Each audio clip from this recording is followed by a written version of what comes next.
दो उद्देश्य तो हमारे पूरे हो चुके हैं और उसमें काफ़ी हमने भारत का नाम रोशन किया। हमारे पास समय कम है, 14 दिन ही है हमारे पास कुल ये मिशन के लिए। तो अभी 4 दिन तो पूरे हो चुके हैं, तो बाकी के 10 दिनों में हम जितने से जितना कार्य कर पाए, तो एक्सपेरिमेंट कर पाए, उसके शोध कर पाए, तो वो बहुत ही महत्वपूर्ण है। चंद्रयान 3 की लैंडिंग के बाद से ही रोवर प्रज्ञान चंद्रमा की सतह पर मून वॉक कर रहा है। ऐसे में इसरो चीफ एस सोमनाथ ने बताया कि रोवर प्रज्ञान स्वस्थ है, उसके सभी सिस्टम अच्छे से काम कर रहे हैं। वहीं इसरो के दूसरे वैज्ञानिक कहते हैं कि रोवर प्रज्ञान की चहलकदमी बेहद अहम है, अगले दिन तो और भी ज्यादा महत्वपूर्ण रहने वाले हैं। हालांकि अभी चंद्रमा की सतह पर मून वॉक करते हुए रोवर प्रज्ञान ने पहले से निर्धारित 30 मीटर की दूरी तय नहीं की है। इसरो का कहना है कि जितनी ज़्यादा चहलकदमी होगी, जितनी ज़्यादा मून वॉक करेगा रोवर प्रज्ञान, उतना ही हमारे मिशन की सफलता तय होती जाती है। ज़रा सुनिए क्या कुछ कह रहे हैं इसरो वैज्ञानिक। जैसा कि आपको पता ही है कि 23 अगस्त को हम successful and secured soft landing कर पाए, और पूरी दुनिया ने और पूरे देश ने और आदरणीय प्रधानमंत्री जी भी सब साइंटिस्ट को मिलने पर कल आए थे, तो उन्होंने भी काफ़ी सराहना की सबकी, और ख़ास करके हमारे वैज्ञानिकों की और इसरो के इस अचीवमेंट की, भारत के इस अचीवमेंट की, कि दुनिया भर में भारत का नाम ऊंचा हुआ है। तो ये तो बात हुई लैंडिंग की। उसके बाद अभी रियल वर्क शुरू होता है कि लैंडिंग तो एक बात है, उसके बाद रोवर का मूवमेंट कराना, वो दूसरी जो उद्देश्य था वो भी परिपूर्ण हुआ। तो इस तरह से जो ये मिशन के जो 3 मुख्य उद्देश्य थे, उसमें एक तो सॉफ्ट लैंडिंग, दूसरा रोवर को नीचे उतार के उसका मूवमेंट कराना, और तीसरा है जो अलग अलग एक्सपेरिमेंट, जो पेलोड रखे हमने उसके एक्सपेरिमेंट करना, उससे साइंस डेटा लेना।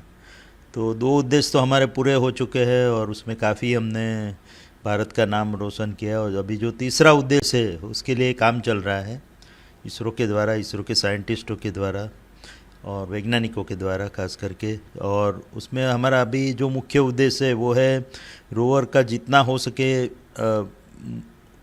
चंद्रमा की सरफेस पे, सतह पे, ज़मीन पे उसका मूवमेंट कराना, उसको घुमाना, जिससे अलग अलग जगह से हम एक्सपेरिमेंट कर पाए और उसका डेटा कलेक्ट कर पाए। तो जो मुख्य उद्देश्य है कि जितना हो सके उतने एक्सपेरिमेंट करें और उसका डेटा हम पा सके इधर पृथ्वी पे, जितना हो सके उतना।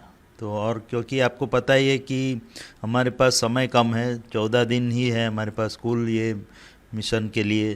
तो अभी 4 दिन तो पूरे हो चुके हैं, तो बाकी के 10 दिनों में हम जितने से जितना कार्य कर पाए, एक्सपेरिमेंट कर पाए, उसके शोध कर पाए, तो वो बहुत ही महत्वपूर्ण है और इसके लिए कार्य चालू है। और जैसा कि आपको मैंने बताया कि हम रेस अगेंस्ट टाइम उस तरह से है कि हमारा ये जो दौड़ लगा रहे हैं हम समय के खिलाफ, क्योंकि 10 दिन में हमको जितना हो सके उतना काम करना है।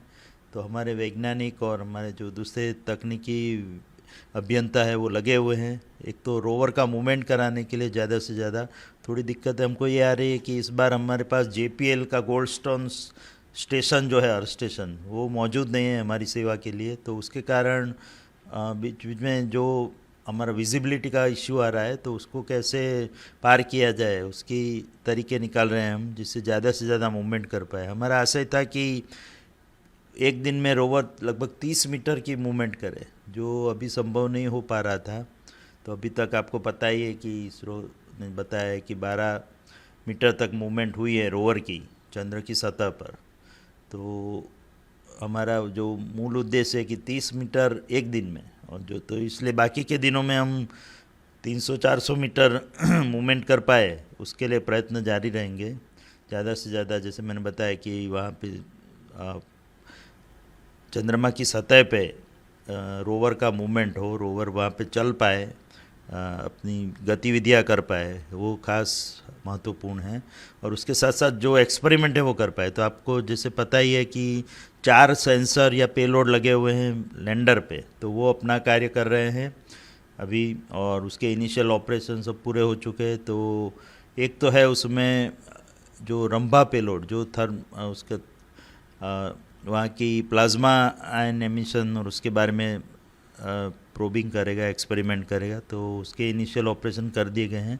एक दूसरा जो महत्वपूर्ण पेलोड है वो है कि उस चास्टे पेलोड, जिसके बारे में आज विस्तार से इसरो की साइट पे भी रखा गया है कि ट्विटर साइट पे कि किस तरह से उसने जो इनिशियल एक्सपेरिमेंट किए हैं उसके जो नतीजे सामने आए हैं कि चंद्र की सतह पर लगभग 50-55 डिग्री सेंटीग्रेड जो टेम्परेचर है, तापमान महसूस किया गया है, और उसके अलग अलग जो प्रोब है उसमें अलग अलग सेंसर लगे हुए हैं जो अंदर तक, ज़मीन के अंदर जाके लगभग 8 से 10 सेंटीमीटर तक वो जा सकता है। तो 8 सेंटीमीटर तक के डेटा जो हमने लिए हैं उसके मुताबिक -10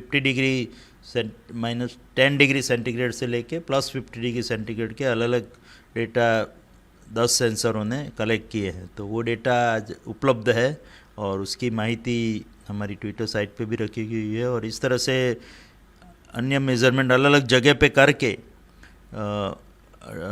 चास्ट पेलोड तो अभी एक ही जगह पे है क्योंकि लैंडर पे लगा हुआ है, तो वो उसकी अलग अलग मेज़रमेंट करता रहेगा। लैंडर जब तक वहाँ पे स्थित है उस समय तक उसके डेटा 14 दिनों तक तो रहेगा ही उसका डेटा। और उसके बाद जैसा कि मैंने बताया वहाँ पे लंबी रात शुरू होगी 14 दिनों की, और उसके बाद हम अगर रिवाइव कर पाए कुछ पेलोड तो वो हमारे लिए बोनस होगा। इस खबर में इतना ही। चंद्रयान से जुड़ी तमाम अपडेट्स के लिए आप बने रहिए वन इंडिया हिंदी के साथ।